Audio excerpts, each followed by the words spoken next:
Donc bonjour, ici Jessie, aujourd'hui on est là pour faire mes favoris. D'habitude je ferais mes favoris du mois de mars, cependant comme j'étais absente un petit peu, je vais plus faire mes favoris du mois de l'hiver 2018. Donc on va commencer avec les films. Et j'ai pas vu tant de nouveautés que ça, honnêtement, durant les derniers mois. J'étais assez occupée, donc le cinéma c'était pas ma priorité, puis les films que j'ai vus n'étaient pas très bons. Donc j'ai quand même réussi à en trouver trois qui avaient beaucoup d'allure. Donc le premier film c'est bien sûr The Last Jedi de Rian Johnson. Je sais que c'est un film qui a fait quand même une assez grande polémique. Il y a beaucoup de gens qui l'ont détesté pour plusieurs raisons. Je comprends certaines d'entre elles, mais la plupart, pas tellement. J'ai vraiment aimé le film. J'ai vraiment aimé le jeu des acteurs, c'était vraiment incroyable. Les effets spéciaux, bien sûr, c'est Star Wars, donc c'est merveilleux. L'histoire m'a vraiment portée, puis je suis honnêtement vraiment contente d'où est-ce que ça s'en va, cet univers-là. Je suis super excitée de voir le prochain film. Bon, vous savez, je suis une grande fan de Star Wars, donc nécessairement j'allais l'aimer, je pense que c'était sûr. Puis c'est ça. Honnêtement, je vais donner un 4 étoiles sur 5. Mais j'ai pas encore le DVD, ce qui me fait beaucoup de peine, parce qu'il est sorti quand même depuis quelques temps. Mais dès que je vais l'avoir, c'est sûr que je vais le re-regarder encore. Parce que je suis allée voir 2 fois au cinéma, quand même. Et j'ai vraiment, vraiment hâte de le revoir encore une fois. Puis aussi de lire le livre, parce que tu sais, ils font toujours comme.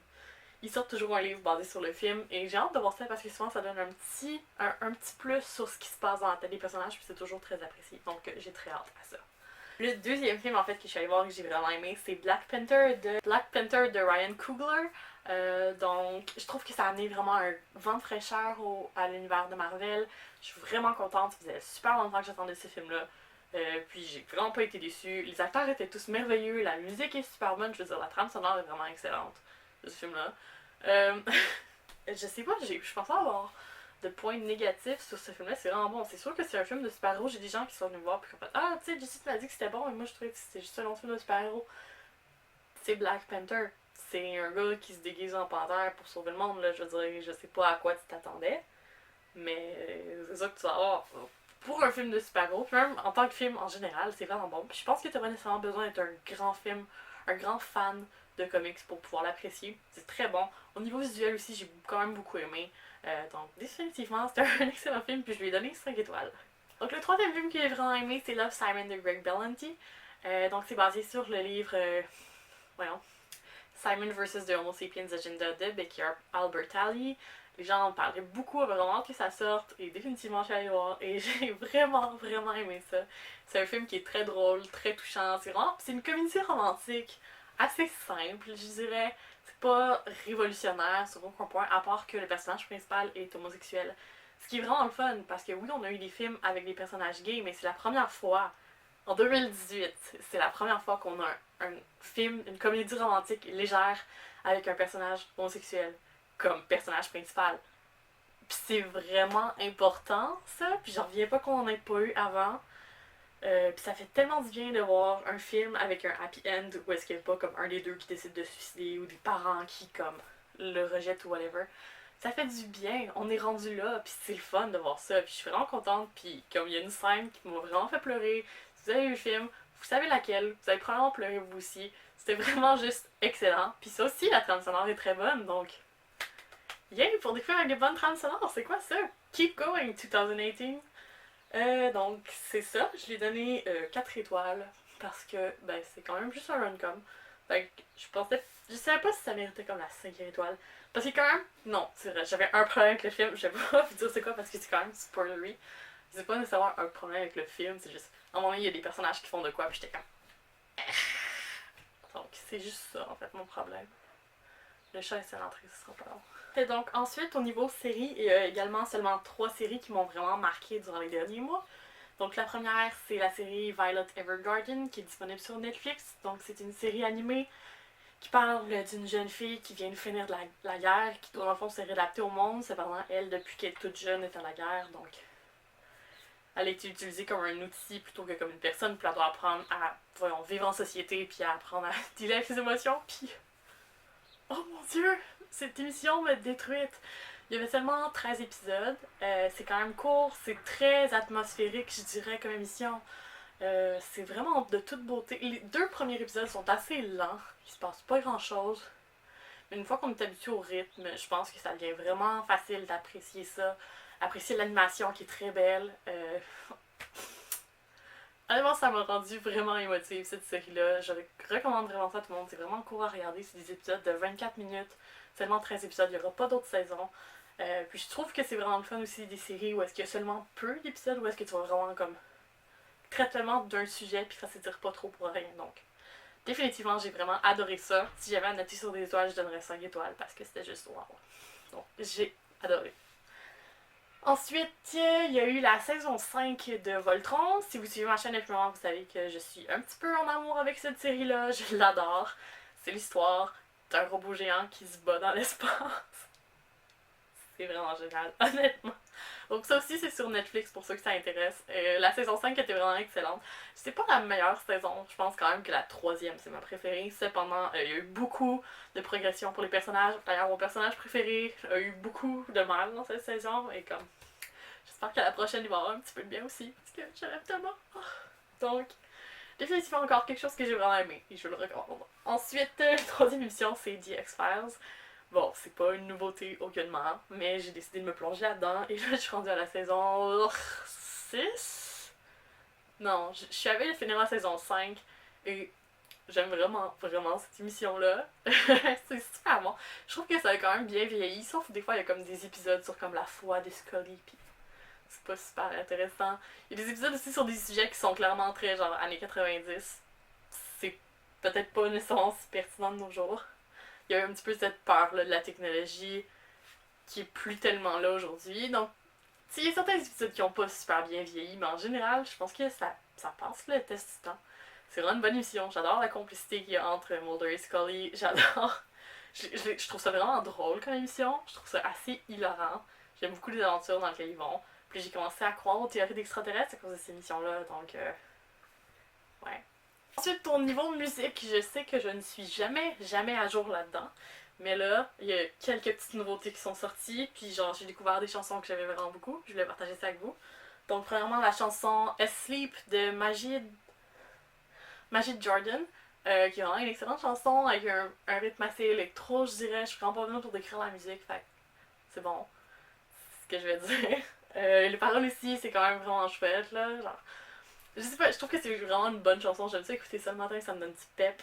C'est vraiment bon. Donc ensuite, il y a l'album Deception Bay de Milk and Bone, que j'ai adoré, évidemment.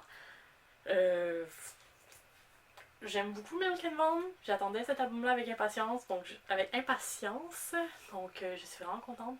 Je l'écoute un petit peu trop, pour être honnête. C'est très bon. Et il y a des chansons qui font vraiment comme un vibe d'été, que j'aime beaucoup. Par exemple, Daydream, qui est probablement une de mes préférées sur l'album, là, que j'aime vraiment beaucoup.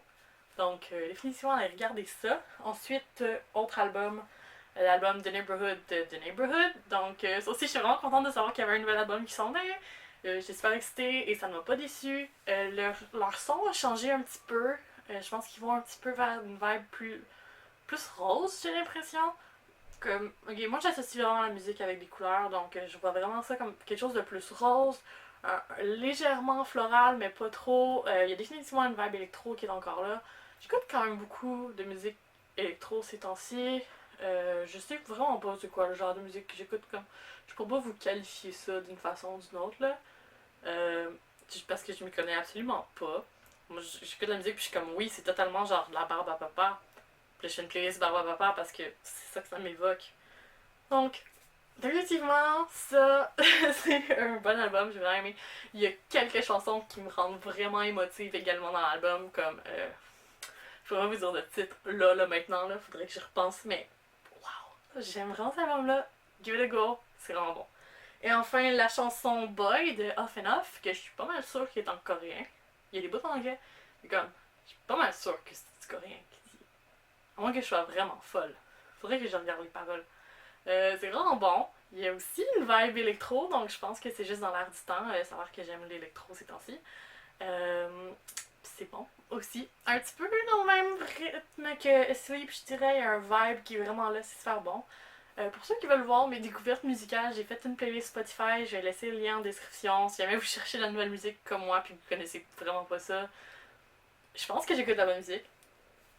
Donc, si vous aimez la bonne musique, on va peut-être aimer la bonne musique. Give it a go! Faut que j'arrête de dire give it a go, c'est pas une. J'essaie de faire marcher ça comme catchphrase. J'aime vraiment pas ça. Mon chat demande beaucoup d'attention en ce moment.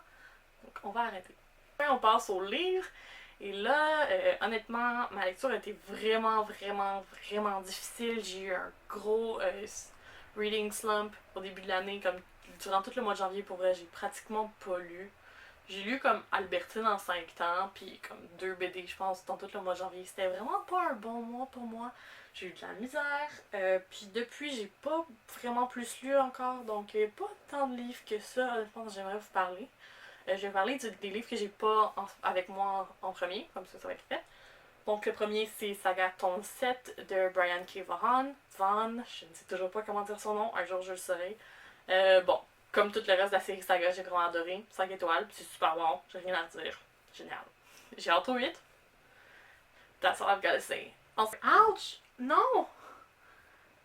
Ow! Elle m'a fait un trou dans la main. De Anuitas de Dawson. Nicolas Dawson. Bref, je l'ai lu parce que c'était un petit peu comme dans le club de lecture de Mélanie Janard, qu'elle avait dit dans le fond à ses viewers de lire avec elle pour que ce soit le fun. Mais là, je pense pas qu'il s'est repassé au jour, à moins que ce soit sur Facebook. Je suis pas allée sur Facebook, donc maintenant que je pense, je suis pas sûre que c'était un groupe Facebook cette histoire-là. Huh, makes sense. Bref, donc c'est un livre qui est assez. C'est un livre québécois, donc c'est le fun. J'ai lu un livre québécois cette année, 2 en fait, parce que j'ai lu Albertine en 5 ans. Bref. Et c'est assez mélancolique, je dirais. Donc ça parle d'un homme. Je pourrais pas exactement vous dire l'histoire. Parce que c'est pas un livre avec une histoire nécessairement. Il y a des choses qui se passent, mais c'est pas ça le plus important. C'est vraiment plus comme la psyché un petit peu du personnage. C'est vraiment. Je dirais que c'est super intéressant. Il y a le personnage qui est comme en dépression ou en deuil, ou on est comme pas trop sûr au début.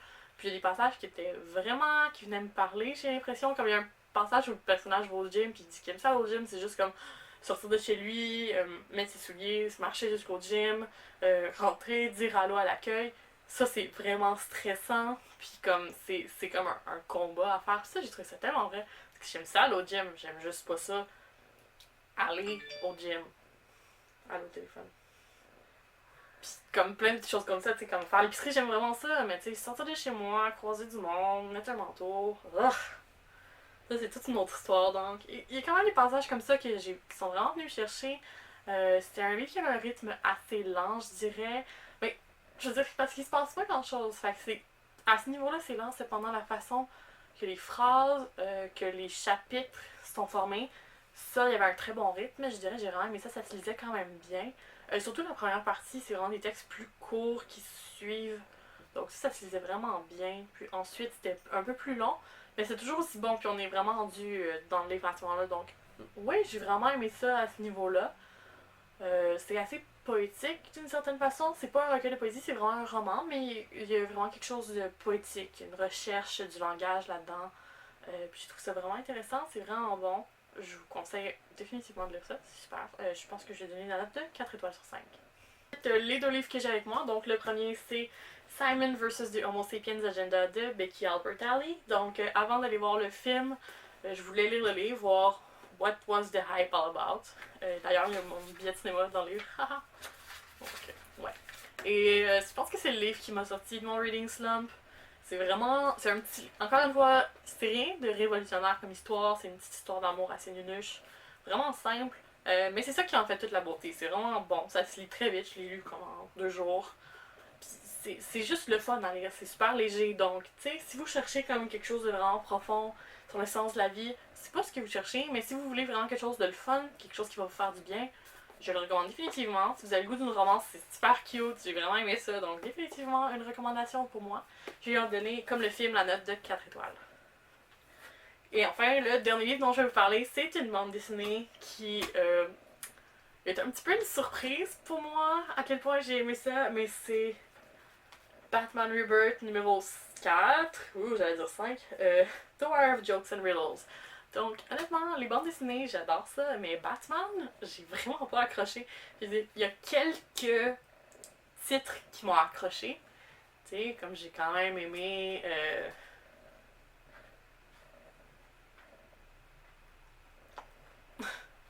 J'ai quand même aimé quelques titres à part. Mais les séries, surtout les New 52, les New 52 c'était pas une très bonne. Ouais, c'était pas génial. Mais les Rebirth jusqu'à maintenant, j'ai vraiment ça. J'ai seulement lu les Batgirl et les Batman de Rebirth. Puis j'ai même pas lu comme les Batman de Detective Comics ou whatever, parce que je m'en fous de ça là. Mais cette série-là est super bonne, puis ce tome-là est tellement excellent. Donc, dans le fond, sans rien vous spoiler, l'histoire c'est que le Joker et le Riddler, donc il y en a des noms en français, le Joker et le Riddler c'est comme le Sphinx en français, il me semble. Ouais, I think so. Donc, ils décident de faire la guerre, dans le fond. Puis ils engagent tous les super vilains de Gotham dans deux équipes. Puis c'est tellement incroyable. Je veux dire, juste genre, the size of it. Comme les proportions que ça prend, ça devient vraiment comme une guerre. La ville devient une zone de conflit. C'est incroyable à ce niveau-là. Il y a aussi des moments super badass, comme des super vilains contre super vilains qui se battent. C'était écœurant. C'était iconique, honnêtement. J'ai trippé à ce niveau-là. Il y a aussi des scènes qui étaient étrangement émotionnelles. Comme, à un moment donné, Batman il fait la liste de tous les civils qui sont morts dans cette histoire-là ou qui ont été blessés. Puis ça vient vraiment te chercher. Puis la façon que c'est dessiné aussi, c'est vraiment. Je vais vous montrer ce panel-là parce que ça vaut la peine, honnêtement. Il y a 2 pages comme ça où on voit juste comme le nom de certaines victimes, comment ils sont morts. Puis comme ça revient à un moment dans l'histoire. C'est vraiment intense. Puis aussi, souvent, il y a des scènes d'action. Puis là, t'as juste comme le dialogue de Batman, c'est juste le nom de la personne. Puis là, ça va être, mettons, Mike, père de 3 enfants. Il vient d'apprendre que sa mère avait le cancer. Jeannette. C'était une sœur qui s'occupait de son frère qui était en détox. Plein de choses comme ça. Puis des fois, c'était comme juste c'était un malfrat, mais il y avait quand même une famille. Puis c'est Batman qui voit vraiment le côté humain des victimes. Puis ça, j'ai vraiment aimé ça. Je suis tannée de voir un Batman qui est stoïque, qui ressent rien, puis qui est juste comme I gotta save Gotham. Puis qui est juste plate, dans le fond, auquel tu peux pas du tout te sentir approché. Là, je veux un Batman qui est plus vulnérable. C'est ça qu'on a, et je suis vraiment contente à ce niveau-là également. Je sais que pour certains, ça n'a pas fait l'unanimité justement parce que Batman est plus vulnérable dans cette série-là. Moi, c'est vraiment un point fort. Puis honnêtement, je pense que cette BD-là, avec l'histoire qu'il y a, puis ils ont un petit peu mis. Ok, ça par contre, j'ai des réserves. La temporalité est un petit peu étrange là-dedans, comme on n'est pas sûr si c'est dans le Rebirth, mais ça se passe avant le Rebirth, cette BD-là. C'est comme Batman qui raconte cette histoire-là dans le fond à quelqu'un. Mais c'est comme flou. Il fait une référence à quelque chose, puis ce serait dans Year One. Mais ça n'a aucun sens que les vilains soient rendus là si c'est juste dans Year One. Fait qu'à ce niveau-là, c'est bizarre. Mais je pense que ce que les auteurs ont voulu faire, en tout cas, c'est comme ça que je l'avais perçu au début, jusqu'à ce que j'en parle avec d'autres mondes, mais c'est que l'auteur essayait de le mettre un petit peu justement hors du temps pour que ça puisse être une histoire à part entière.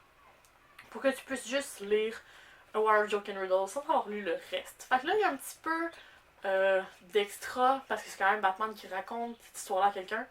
Donc ce point-là, ben c'est pas. Je sais pas, c'est pas si genre out of the blue. Donc je pense que ça se tient comme opus solitaire. Ça se tient dans la série plus ou moins. Ça fait un lien par rapport à la personne à qui Batman raconte l'histoire, mais je veux dire, à part de ça, ça rentre pas nécessairement dans la progression de Rebirth. Mais je pense que ça va devenir aussi iconique que d'autres, genre Mark Miller ou. Tu sais, ça va devenir un grand titre, j'ai l'impression qu'il va vraiment marquer l'histoire de Batman. En tout cas, moi j'ai vraiment aimé ça. Je vous conseille définitivement, si vous êtes un tantinet intéressé par l'histoire de Batman, c'est vraiment bon. J'ai juste tellement aimé ça, j'ai eu beaucoup de plaisir à le lire. C'est même, comme je dis, c'est même émotif à certains endroits. Une BD de Batman, what the fuck?